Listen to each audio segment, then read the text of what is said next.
Vice President, thank you so much for joining us here on the program. I just want to begin by asking, just in the last 24 hours, we've heard President-elect Donald Trump give a press conference. He's due to be inaugurated in less than 2 weeks' time. Just your reaction to some of the things that you heard him say. I guess, I want to point to him saying, for example, that he expects to wrap up the war in Ukraine in 6 months' time, for example, maybe earlier. He has famously been known to say that he could finish it if he wanted to in 24 hours. Well, if he can make Putin stop bombing Ukraine, then he can finish this war in a very short time. I don't know anybody else who is more for peace than Ukrainians. They really want peace, but Russia is the one who is bombing Ukraine. So if Donald Trump is in the power of saying to Putin, stop this war, withdraw your troops, then this war will be over in 24 hours, yes. What would you advise him to do? Well, the pressure has to be on Putin because, the international pressure on Putin, on all the tools that we have in our toolbox, really to end this war, because Russia is attacking a sovereign country and accessing territory. So this is clear that if United States is worried about China's actions, they should first be worried about Russia and show really the strength of United States that Russia will not be the biggest power in the world.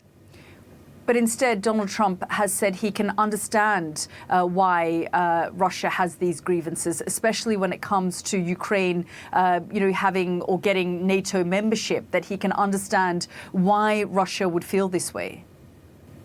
Well, NATO is a defense alliance. It's meant to defend those countries who are inside the alliance. And why this has been called in force is because countries are mostly afraid of Russia attacking them. So this is not something that is really a threat to Russia, but it is to defend those countries. So I think this is the idea behind NATO and how it has worked. In reality, though, do you fear that Ukraine will have to make some compromises, especially when it comes to its territory? And we're already hearing, for example, Emmanuel Macron hint at that and say, Ukraine will have to think about its territory.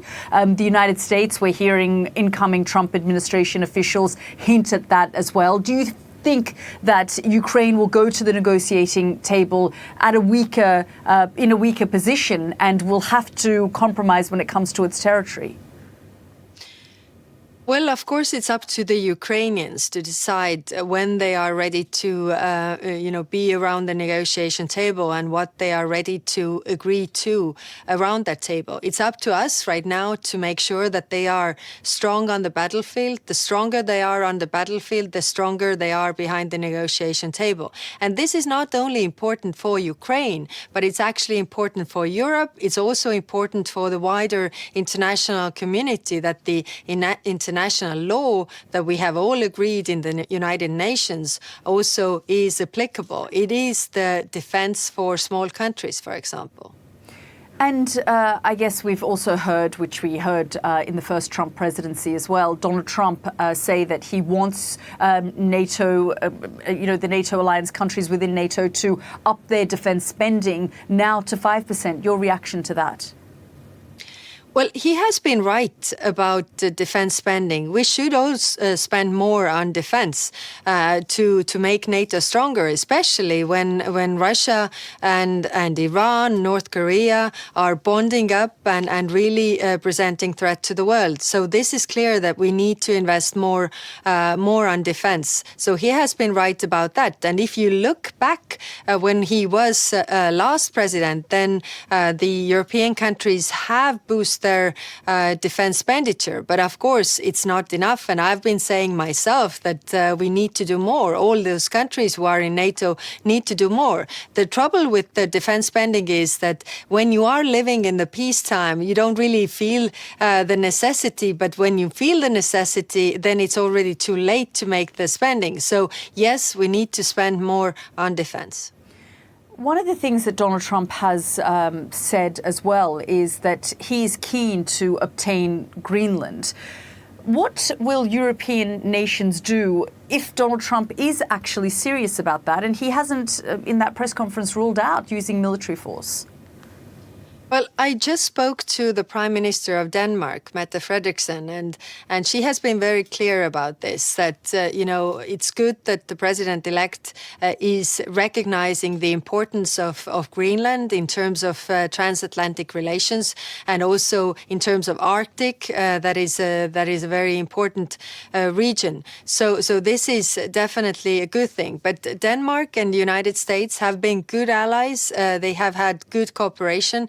So this will definitely continue in the future. Are you concerned that, perhaps Article 5 might need to be invoked when it comes to statements like this from the United States? Well, let's not rush ahead of the situation, really. Right now, this is what is clear, that Denmark and United States have had so good relations. It's also clear that United States is a member of international organizations, really respecting the sovereignty and territorial integrity of countries. And I am sure that this will continue in the future. He has spoken, though, about the military taking control. He hasn't ruled out using military force. I mean, I can appreciate why you're saying let's not get ahead of ourselves, but these sorts of statements are being made by, as you say, a great ally. These are statements made by great ally. That is very clear. But these are statements. So let's not rush ahead of the situation. Really, so far, United States is a member of international organizations respecting international law, including United Nations Charter, and this is what we are taking them for granted, that they will do this also in the future. Are you frustrated, though? I mean, the last 4 years under the Biden administration has been one relationship, and then before that, under Donald Trump, it was another, and the next 4 years could be completely different. Is there a sense of, that perhaps Europe can no longer rely on the United States? Well, this is the power of democracy, that leaders change. We have elections, and people of different countries choose their leaders themselves. So, of course, we have to work with the leaders that citizens of different countries choose for themselves. So, this is the power of democracy, that power changes hands. And with them, appear different characters. At the moment, we're seeing Elon Musk flex his muscles a lot, especially when it comes to perhaps, expressing his opinions on politics in Britain, politics in Germany. Just your reaction to that, because we are hearing European leaders react to the actions of Elon Musk. Well, we have to separate two things. I mean, Elon Musk as a person has the right to personal opinion about, different governments, different people. That is very clear.